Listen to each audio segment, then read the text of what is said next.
Hello guys, welcome to my channel. आज हम इस अपने क्लास में शिक्षण कौशल को स्टार्ट करेंगे सुपर टेट के लिए। इससे पहले हम बाल मनोविज्ञान के सारे एमसीक्यू जो आपके घटना चक्र में दिए हुए हैं उन्हें कंप्लीट कर चुके हैं।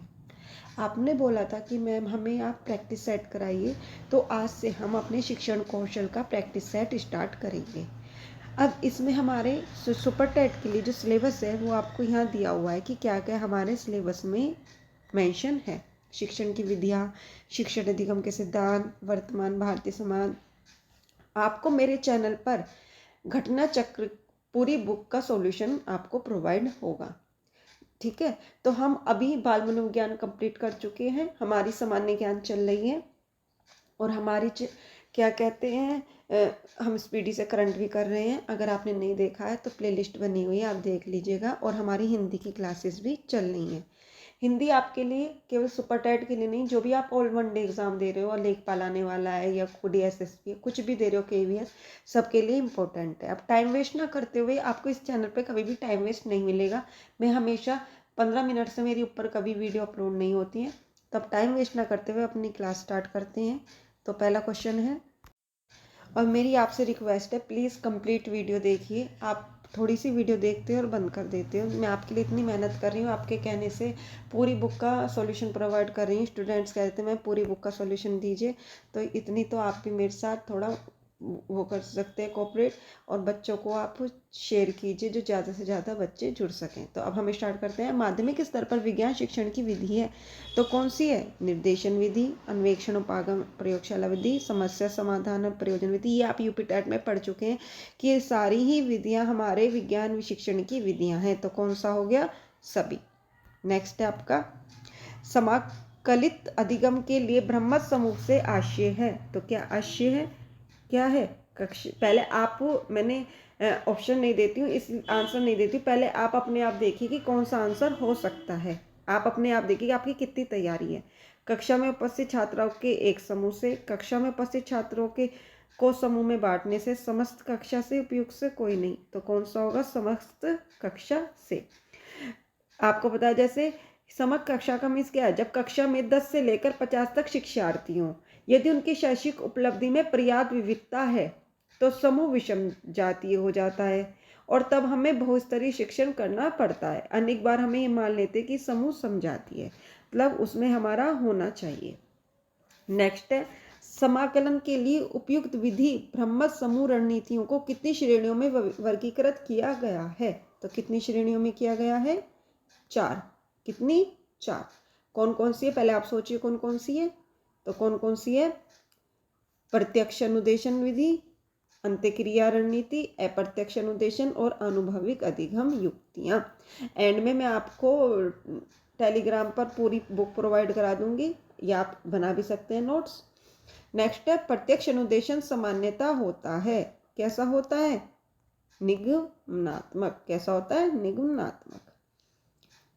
जैसे दे रखा है, प्रत्येक अनुदेशन सामान्यतः निम्नात्मक होता है, अर्थात पहले नियम अथवा सामान्यीकरण प्रस्तुत किया जाता है और फिर उसे उदाहरणों द्वारा स्पष्ट किया जाता है। आपने पढ़ी होगी प्रत्यक्ष में, तो पहले तो हम उसके नियम देंगे। जैसे हम पहले, जैसे मैथ्स के क्वेश्चन करते हैं, हम सीधा एग्जाम्पल ना दे के पहले उसके नियम बताते हैं कि इसमें क्या क्या नियम है, हम इसे कैसे करेंगे, फॉर्मूला क्या है, उसके बाद बाय एग्जाम्पल बताते हैं। तो वही कहा गया है इसमें, प्रत्येक अनुदेश में अधिक महत्व बांट देगी शिक्षक को अपने शिक्षार्थियों को मानसिक रूप से तैयार करना चाहिए। मतलब पहले हम उसकी बारे में डिटेल बताएंगे या पहले हम उसको सीधा एग्जाम्पल दे देंगे? तो हम पहले डिटेल बताएंगे ना, तो उनकी मानसिक रूप से तैयार तो तभी होंगे ना। तो यही चीज कहा गया है। नेक्स्ट है, अप्रत्यक्ष अनुदेश शिक्षार्थियों से किस स्तर की भागीदारी की अपेक्षा करता है? तो किस स्तर की करता है? उच्च स्तर की। किसकी? उच्च स्तर की। जैसे अप्रत्यक्ष अनुदेशन में प्रेक्षण, अन्वेक्षण, आधार, ये आपने सब यूपी टेट में पढ़ चुके हो। इस आधार सामग्री से निरुत्कर्षण या निर्माण की दृष्टि से शिक्षार्थियों से उच्च स्तर की भागीदारी की अपेक्षा करता है। नेक्स्ट है, कहानी एक ऐसी विशिष्ट शैली एवं पात्रयुक्त वृत्तांत की विशिष्ट संरचना है जिसमें होता है, क्या होता है कहानी में? आप बताइए। तो कहानी में आपको घटनाओं का वास्तविक या काल्पनिक वर्णन करते हैं, है ना। काल्पनिक ही तो करते हैं कि बच्चे इमेज करने लग जाते हैं, या पूर्णता का अभाव होता है, उसमें कोई भी स्पष्ट चीज़ नहीं होती। जैसे कहानी को किसी घटना या वास्तविक या काल्पनिक विवरण के रूप में परिभाषित किया गया है। कहानी एक ऐसी विशिष्ट शैली एवं वृत्तांत की विशिष्ट संरचना है जिसमें पूर्णता का भाव होता है। ठीक है ना। तो नेक्स्ट क्या है, कथन क्या होता है। कथन क्या है आपका, तो श्रोता वर्ग के समक्ष किसी कहानी की साक्षात प्रस्तुति, मतलब हम उसको साथ में, जैसे कहानी है हम उसे बोल भी रहे हैं और साथ साथ उसे करके भी दिखा रहे हैं, जैसे आपके ड्रामा वगैरह होते हैं, शोज वगैरह होते हैं, ऐसे व्यक्तिगत रूप से मौखिक एवं दैहिक प्रस्तुति, मौखिक भी करके दिखा रहे हैं और अपनी उससे कर भी के भी दिखा रहे हैं। वर्णनकर्ता और श्रोता के बीच सीधा संबंध, मतलब हमारे बीच में हम जो सुन रहे हैं, देख भी रहे हैं और उसे इमेजिन भी कर रहे हैं, बिल्कुल सीधा संबंध हो रहा है। तो कथन यही होता है। नेक्स्ट है, अच्छी कहानी की विशेषता है, क्या होती है, सुस्पष्ट परिभाषित है सुविकसित कथनक शैली। वो ये बिल्कुल स्पष्ट हमें परिभाषित हो कि हमें, जैसे हम किसी स्टूडेंट्स को कहानी सुना रहे हैं तो इतनी अच्छी सुनाए कि वो बच्चा इमेज करने लगे कि हम भी वही हैं, हमारे साथ ऐसा ही हो रहा है। नेक्स्ट है सजीव शब्द, चित्र एवं सुखद ध्वनियाँ, है ना, चित्र भी होने चाहिए उसके साथ। स्त्रोत का विश्वसनीय चित्रण, है ना, तो वही सभी होते हैं कि बच्चा उसे इमेजिनेशन करने लग जाए। जब एक ही समय में एक से अधिक व्यक्ति को किसी कक्षा में पढ़ाते हुए देखा जाता है तो इसे स्थिति को कहा जाता है। तो क्या कहा जाता है इस स्थिति को, आपको पता है, जब बहुत सारे हैं तो दल बन जाता है, एक टीम बन जाती है, तो क्या बन जाता है, दल टीम शिक्षण। नेक्स्ट है समांतर प्रश्नोत्तरी का प्रयोग किस कार्य हेतु किया जाता है, तो किस कार्य हेतु किया जाता है, स्मृति परीक्षण कार्य हेतु। ठीक है ना। समांतर प्रश्नोत्तरी की जो बच्चे को जो याद था वो उसको रिकॉल हो जाए, जैसे हमने प्रश्न किए उसको, जो उसने याद किया है अब वो उसका आंसर सोचेगा और उससे सारी चीज़ें रिकॉल हो जाएगी और लर्न हो जाएगी, यही कहा है। किंतु इसका प्रयोग उस स्तरीय उद्देश्य यथा अनुप्रयोग विश्लेषण संश्लेषण मूल्यांकन के लिए भी किया जाता है। जैसे आपने रेडियो दूरदर्शन जैसे जन संचार माध्यमों पर प्रश्नोत्तरी का आयोजन सुना होगा, उस पर होती रहती है डिबेट वगैरह, है ना। नेक्स्ट है प्रश्नोत्तरी के कितने दल होने चाहिए, तो कितने दल होने चाहिए, 3 या उससे अधिक। कितने होने चाहिए, 3 या उससे अधिक दल होने चाहिए। कैसे, आप सारी कक्षा को 3 या 3 से अधिक दलों में बांट सकते हैं या 3/4 शिक्षार्थियों को 3 दल बना सकते हैं और शेष उनके दर्शक हो सकते हैं, मतलब दर्शक भी होने चाहिए जो उन्हें देख रहे हो। ठीक है ना गाइस। आप जरूर बताना, मैंने आज से शिक्षण कौशल स्टार्ट किया है, कि आपको क्लास कैसी लग रही है। आपने कल मैंने करंट की क्लास डाली थी, मुझे लगता है स्टूडेंट्स को पसंद नहीं आई, ना स्टूडेंट्स ने कोई कमेंट करके बताया कि कैसी वीडियो लगी, जैसे हर वीडियोस में बताते हैं, और ना ज़्यादा स्टूडेंट्स ने देखी है। ठीक है, अगर आपको मेरी वीडियो पसंद नहीं आ रही है तो प्लीज़ आपको जिस टाइप से वीडियो चाहिए मुझे कमेंट करके ज़रूर बताइए, तो मैं आपको उसी टाइप से मैटर प्रोवाइड करने की कोशिश करूँगी। लेकिन मुझे जब तक नहीं पता चलेगा कि मेरे स्टूडेंट्स को क्या चाहिए, जब तक वो कमेंट करके नहीं बताएंगे। अगर आपने मेरी पिछली घटना चक्र की वीडियो नहीं देखी, आप पूरी प्लेलिस्ट बनी हुई है, प्लीज़ वहाँ जाकर चेक कीजिएगा और अपने दोस्तों के साथ प्लीज़ शेयर कीजिए, क्योंकि बिल्कुल भी हमारे चैनल पे ग्रोथ नहीं हो पा रही है, जो मुझे मोटिवेशन मिलेगी स्टूडेंट्स को हमारा कंटेंट पसंद आ रहा है। ठीक है, तो अभी नेक्स्ट क्वेश्चन है, समस्या समाधान को कहते हैं, क्या कहते हैं, अप्रत्यक्ष अनुदेशन, जो अप्रत्यक्ष होता है। जैसे, क्योंकि हमारा केंद्र बिंदु समस्या की अंतर वस्तु न होकर समस्या समाधान की प्रक्रिया होती है, मतलब हमारा अंतर की, हमारी केवल हमारी ज्ञान वो नहीं है हमारे लिए, वो प्रक्रिया, क्योंकि उसी का सर्वाधिक महत्व है। समस्या समाधान को अज्ञात का सर्वोत्तम संभावित उत्तर प्राप्त करने के लिए प्रक्रिया द्वारा परिभाषित किया जाता है। नेक्स्ट है, संकल्पना अर्जन प्रदर्शन सहायक होता है, कहाँ पे सहायक होता है, सूचना को संसाधित करने में। ये 2 ऑप्शन ये रहे, 2 ऑप्शन ये रहे, तो सेकंड आंसर था दिया गया। जिन लोगों द्वारा किए जाने वाले कार्य अर्जन कर सकें, इस दृष्टि से सकारात्मक नकारात्मक उदाहरण दिए जाते हैं, मतलब पॉजिटिव भी और निगेटिव भी।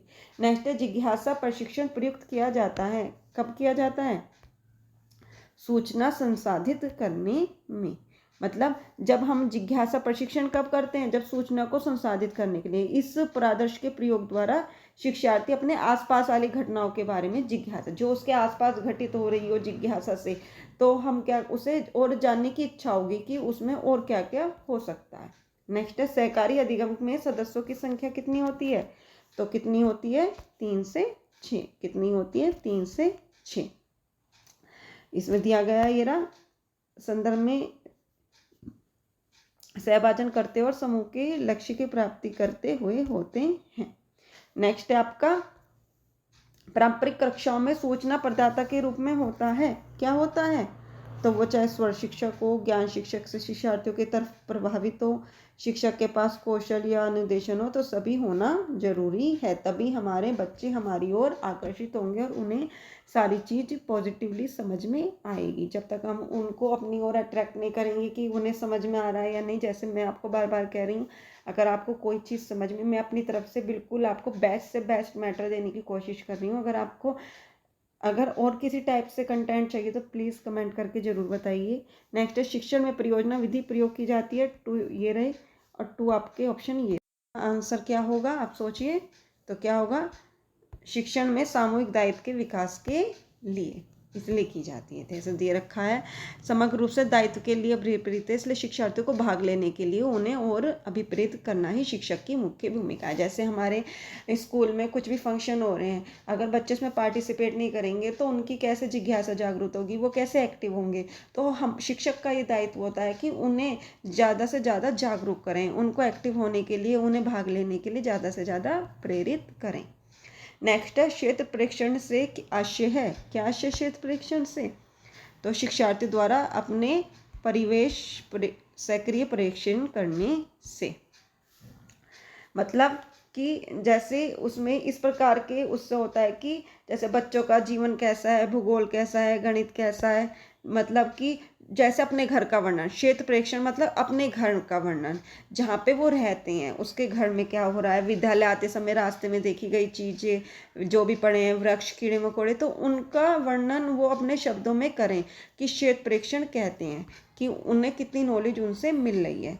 अब है सर्वेक्षण विधि, वो था क्षेत्र और ये सर्वेक्षण। क्षेत्र में तो अपने जो आसपास की है और सर्वेक्षण में होगी अनुसंधानकर्ताओं द्वारा, जैसे वे विषय जिसमें समाकलन में भी सहायता करे, जैसे आपके जीवन, भूगोल, गणित, आप इन सब विषयों से क्या सीख रहे हैं, तो वो चीज़ हो गई यहाँ पे।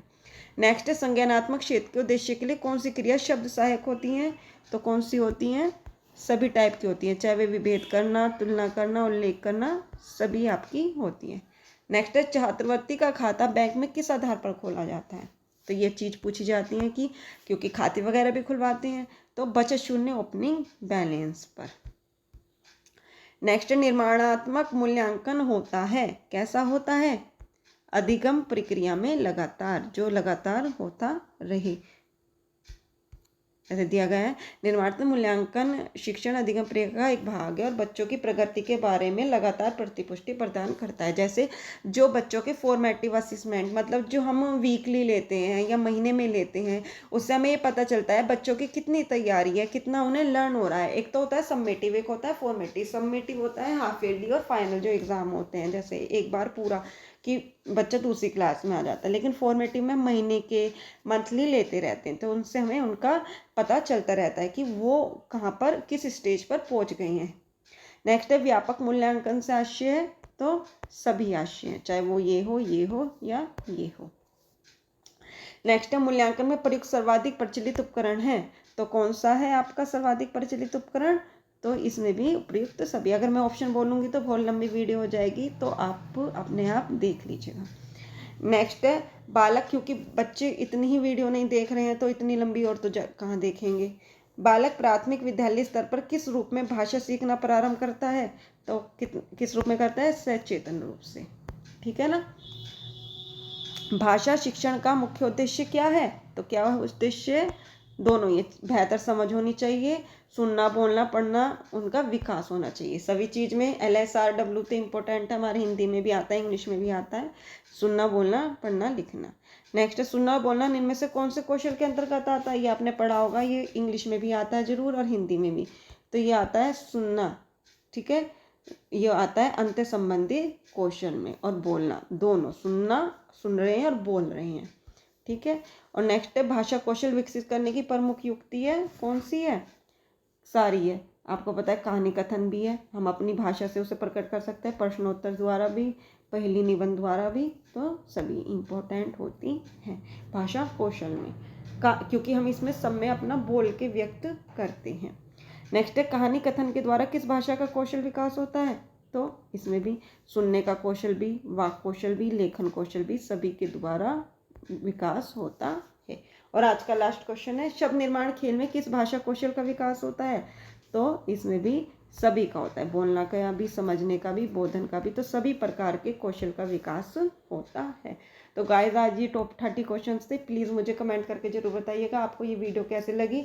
बाल मनोविज्ञान के बाद हमने स्टार्ट किया है अपना। अगर आपको इसी टाइप से और भी वीडियो चाहिए तो प्लीज़ मुझे कमेंट करके ज़रूर बताइए, और अपने दोस्तों के साथ प्लीज़ ज़्यादा से ज़्यादा शेयर कीजिए। अगर आपको मेरा कंटेंट अच्छा लग रहा है तो प्लीज़ मेरी वीडियो को लाइक कर देना, कमेंट करके ज़रूर बता देना, और अगर चैनल पे नए हो तो सब्सक्राइब कर दीजिएगा और बेल आइकन को प्रेस कर दीजिएगा, जिससे समय से आपको नोटिफिकेशन मिलता रहे। और अपने दोस्तों के साथ भी प्लीज़ शेयर कीजिएगा।